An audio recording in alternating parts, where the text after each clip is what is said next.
So, ayun guys, welcome back sa ating YouTube channel. So, ngayong araw na to guys, nandito tayo, baboyang walang amoy na naman ano. So, dun sa mga katropa natin na balak magpagawa ng isang piggery o kahit maliit na baboyan, magkano nga ba ang pwedeng magastos sa pagpapagawa ng baboyan kung bubong lang yung pag-uusapan natin. So, tara guys, himay-himayin natin, pag-usapan natin at paano nga ba tayo makakatipid. So, kasama pa rin natin si Ayan. So tara, let's go.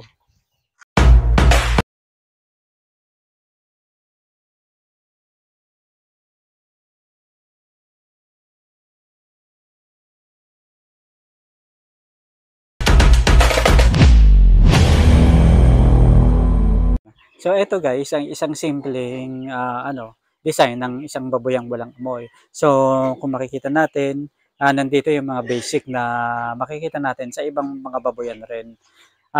Merong pintuan na gawa sa bakal at sementado yung paligid. Meron kasing iba na ang perception nila sa baboyang walang amoy kailangan gawa sa kawayan para lusutan yung hangin. Meron namang iba na kailangan puro mga grills o gawa sa metal yung gilid ng baboyan. So, kayo na mismo yung maghuhusga at magpapasya kung ano yung gusto ninyong concept sa pagpapagawa ng baboyan.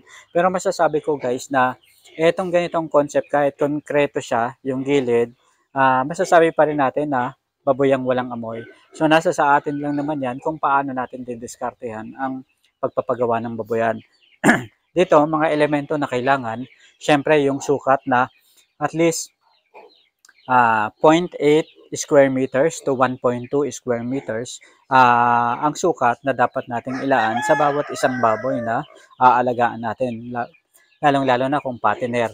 Ngayon, kung mag-iinahin naman tayo, medyo kailangan mas malaki yung requirements. Ganon din sa pag-aalaga ng mga boar kasi alam naman natin kung gaano kalaki ang nilalaki na itong mga baboy na to. Pero kung patabaing baboy lang na mga 100 kilos, sapat na yung 1.2 to 1.5 square meters sa bawat isang baboy na patabain. Ito naman guys, yung mga poste naman pwedeng simple lang at hindi purong konkreto na maraming mga kabilya at mga bakal-bakal pa. Lalong-lalo na kung hindi naman ganoon kahaba, hindi naman ganoon ka-modern din yung baboyan na ipapagawa ninyo. So, dapat kayo na mismo yung mag-evaluate. Kasi kung konti lang naman yung baboy na aalagaan nyo, halimbawa less than 10 o less than 15, so hindi kailangan na yung baboyan ninyo talagang full concrete unless na lang na may talagang sobra kayo na budget. Kasi sa pagpapagawa guys ng baboyan at pagsisimula ng piggery business, kailangan isaalang-alang natin syempre yung budget rate pa na maitatabi natin para at least masuportahan yung pangangailangan ng ating mga baboy. Yung kulungan kasi isang aspeto lang yan ng gastusan sa negosyo ng pagbabayan. Once na nagpagawa ka ng baboyan, piggery, o tirahan ng baboy, kailangan magamit yan at ma-maximize. Sayang lang yung space kapag hindi mo nagamit at binuhos mo lahat yung budget mo. At eto na nga, ngayong araw na to guys, pag-usapan natin itong magkano nga ba ang posible na gastusin dito nga sa baboyang walang amoy at ang version natin concrete at saka sim. Meron kasing mga baboyang walang amoy na pawid ang ginagamit nilang bubong, pero dito sa baboyang walang amoy na to sim na, modernized, semi-modernized na yung pagkagawa na itong baboyang walang amoy. So, ito na guys, himay-himayin natin. Kung makikita ninyo guys, merong mga nakapahalang, meron namang mga padiretso na suporta itong pinaglagyan nga nitong bubong, itong sim. Ito guys, cross estimate lang to. Hindi naman talaga ito yung eksaktong nagastos dito. Pero base sa market price na itong mga materyales sa pagpapagawa nitong bubungan, maaaring umabot sa ganitong amount yung maaaring gastusin. At kung magpapagawa rin kayo, pwede nyong maging basihan. Ito na guys, simulan natin dito sa mga materyales na ginamit. Una, bumili ng mga pako, iba't ibang klase ng mga pako, depende sa laki. Karaniwan na guys, yung D2, D3, at yan ay kayang-kaya, murang-mura, very affordable yan sa hardware. Gumamit rin dito guys ng mga 2x2 coco lumber at saka 3x2 coco lumber. So, nasa sa inyo kung ano yung coco lumber na gusto nyong gamitin o maaari rin kayo guys gumamit ng mga kahoy na yung tinatawag nila na good quality. So, yung pangmatagalan na. Itong mga coco lumber na to guys, maaaring magpresyo ng 120 at 100 pesos. Depende sa sukat. At depende rin sa haba. Usually mga 12 ang kinukuha nating mga sukat sa ganitong sistema ng pagpapagawa ng bubong. Sa mga sim naman guys, maaaring ang haba ay 8 o 10 o 12. Depende sa pangangailangan ninyo sa inyong baboyan. Pero normal na guys yung 10, size 10 o size 8. Sa ganyang presyuhan guys, sa ganyang sukat guys, maaaring magpresyo ang bubong bawat per sem ng pagpalagay na natin 800 to 900 o i-maximize na natin ng 900. Pinaalalahanan ko lang kayo guys, eto, ang pagbili ng SIM ay depende rin sa kapal ha. Ito yung normal na SIM lang yung pinag-uusapan natin. Hindi ito yung top quality na high class na talagang sobrang kapal. Dahil kapag ganun napakakapal ng SIM na bibili ninyo, syempre may added value rin yan. May dagdag presyo rin yan. So ito na guys, simulan na nating himay-himayin. Dahil bumili tayo guys ng mga pako, magkakahalaga ito guys ng So ipagpaligay na natin guys na yung pako magkakahalaga ng 200 pesos. So dagdagan nyo na lang guys kung kulang yung pako na bibili ninyo. Pero sa ganitong size guys ng baboyan, ipapakita muna natin, gusto nyo ipakita muna natin yung sukat para at least malaman ninyo, para at least may evaluate ninyo kung gaano ba kalaki yung ipapagawa ninyo. Tapos saka natin pag-usapan yung presyuhan guys. Pit yung gagamitin natin since mas ano tayo sa mga pit, di ba? Ito lang, isang dapat nating tandaan na kung magpapagawa tayo guys ng bubong ng ating baboyan, kailangan mayroong ganito. Ibig sabihin palampas ano. Tapos dito naman, ibig sabihin meron pang lampas na area. Ito ay upang maiwasan yung pagpasok ng mga ulan-ulan at pagpasok ng mga basang tubig sa ating baboyan. Makakatulong yung mga pasobra na ganito na mga alulod para at least yung mga baboy hindi mabasa. Isa sa mga nagiging dahilan ng pagkakasakit ng baboy tulad ng mga sipon, ubo, ay yung nababasa sila ng mga ulan-ulan, nababasa sila ng tubig.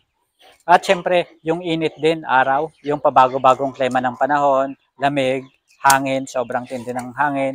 So, makakatulong yung pasobra na alulod para at least maiwasan yung pagkakasakit ng mga alagang baboy. So, eto na, sukatin na natin, guys. So dito 7 feet, halos 7 feet na dito guys. Ano-anohin lang muna natin. Isa.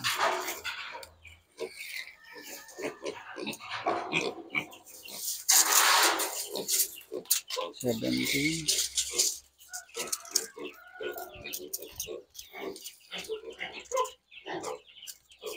17 plus 5. So halos parang 23 feet. Tama ba? Ulitin nga natin.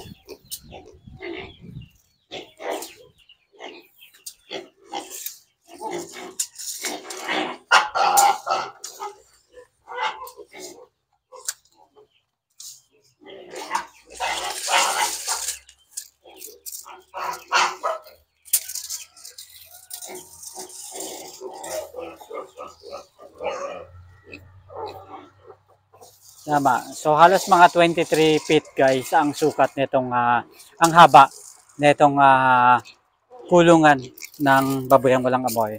Tapos dito naman guys,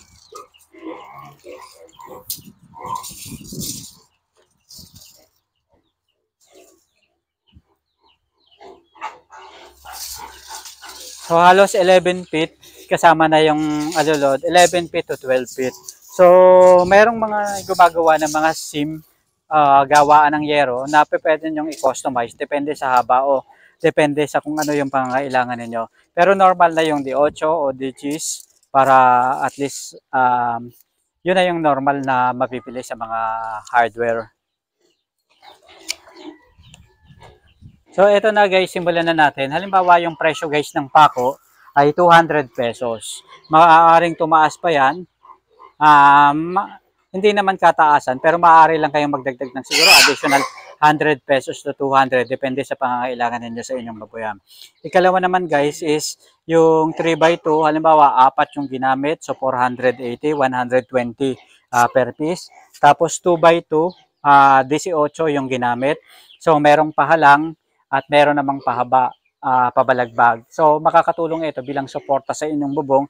So 18 pieces. So total 1,800 kung tigwa 100 pesos. So ito na guys, ang suma total nyon is 2,280. Ayan, plus 200 na pako, so 2,480. Ito na, labor cost. Kailangan ba natin magbayad ng labor cost? Opo, kasi minsan hindi naman tayo yung gagawa. So halimbawa, may taga-suporta. Halimbawa guys, yung labor o kaya yung helper, kumuha na lang kayo ng medyo kakilala ninyo para matawaran ninyo. Halimbawa, prepresyohan nyo siya ng 350 pero normal rate na mga 500. So, ipagpalagay na natin kayang dalhin sa, dahil kaibigan, kakilala, pwedeng dalhin sa pakiusap. So, 350, nakatipid na kayo. Tapos, ipagpalagay na yung skilled o kaya yung labor, 700 pesos. Huwag nyo nang tawaran kasi syempre sila yung gagawa. Alam nila yung tunay na sitwasyon sa paggawa at mas magiging mabilis yung pagpapagawa ninyo ng project kung at least isang skilled yung kukunin ninyo. So normal rate niyan guys 700 o baka mas mataas pa. Pero sa malamang halos 700. So ibig sabihin sa labor gagastos kayo guys ng 1,050. Ipagpalagay na dito sa ganito kahabang bubungan is normal na makakagamit kayo guys ng 10 SIM hanggang 12. Ang 10 SIM hanggang 12 SIM, kung pepresyohan natin guys ng 900 pesos, maaaring magkahalaga ito ng 10,800. Dito, ibig sabihin, dun sa mga kukulamber mo, 3x2, 480, 2x2, 1,800. Mga pako, 200. Yung labor cost mo, 1,050. So, isang skilled at saka isang helper. Tapos, pagdating naman sa SIM, mga 12 na SIM. Ibig sabihin kung di 8 yung haba ng SIM na nabili ninyo, so yung additional na dalawa, pang dagdag na lang. So, pandagdagdag na lang. Kaya 10,800. So, suma total guys, gagastos kayo sa bubungan pa lang 14,280. So kapag gumastos ka ba ng 14,280 sa bubungan ng baboyan, tipid na ba yon o practical ba na gumastos ng ganon? Ito, dapat rin nating isipin na yung ano ba yung plano natin sa ating baboyan. Dapat ba nating isipin na ay short term lang naman akong mag-aalaga. Kung short term lang yung pananaw natin sa pag-aalaga ng baboy, gumamit na lang tayo ng mga pawid-pawid, yung mga puno ng nyog, yung mga dahon ng nyog, para at least mas makatipid. Hindi naman necessarily na gumamit tayo ng SIM talaga, pero practicality na lang, mas madaling gawin at saka less hassle. Kasi syempre yung mga pawid na nakukuha sa puno ng nyog, halos every year o every 8 months papalitan mo yan. Depende sa kung gaano ba katindi yung init. Depende kung gaano ba kahangin sa inyong lugar. Samantalang sa SIM, medyo pangmatagalan. Kaya in the long term, pagdating sa gastusan, gagastos kayo ng malaki sa una, pero mas mahaba yung magagamit. Ayun, so practicality, nandun na. Tapos, dito sa 14,280 guys, is maaari nyo namang i-adjust yung budget ninyo kung ano yung kasya at kung ano yung kaya ninyo. Kasi may mga pagkakataon na pwede nating i-adjust yung size ng kulungan ng baboy natin at syempre yung pasobra, yung sinasabi nila na alulod para hindi pumasok. So, kaya bago kayo guys magpagawa ng kulungan, bago nyo magpagawa ng mga poste, ng pagsisemento ng baboyan ninyo, siguraduhin na sukatin nyo muna para at least kung halimbawa ang budget nyo lang is ganito, certain amount, magkasya. Ayan. So, ngayon guys, ito yung overview sa pagpapagawa ng baboyang walang amoy, pagpapagawa ng bubungan ng baboyang walang amoy. So, minsan maraming magsasabi, ay, mukhang simple lang naman, pero bakit ang laki, ang mahal? subukan yung magtanong sa mga nagpapagawa ng bahay, kung magkano na yung nagagastos nila. At saka kayo guys bumalik at magpagawa ng sarili niyong baboyan. Sasabihin ninyo na yung estimate na ganito is within normal range lang. Ito na talaga yung normal na gastusan ngayon. Aminin na natin na sa bawat project na gusto nating mangyari, sa bawat negosyo na gusto nating maisakatuparan, may kaakibat na gastusan. At syempre sa bawat gastusan na ganyan, ibig sabihin, dahil gusto nating magnegosyo, gusto nating kumita, kailangan nating mamuhunan. At bago tayo kumita, maglabas muna tayo ng pera. Hindi naman yan maisa sa katuparan yung project na gusto nating mangyari kung wala tayong ilalabas. Ayun guys, dito pa rin sa baboyang walang amoy. So cross-estimate lang yan sa pagpapagawa ng kulungan ng baboy. Diba? Bubong pa lang guys yung pinag-uusapan natin. Baka naman iniisip ninyo na napakamahal. Hindi po yan mahal.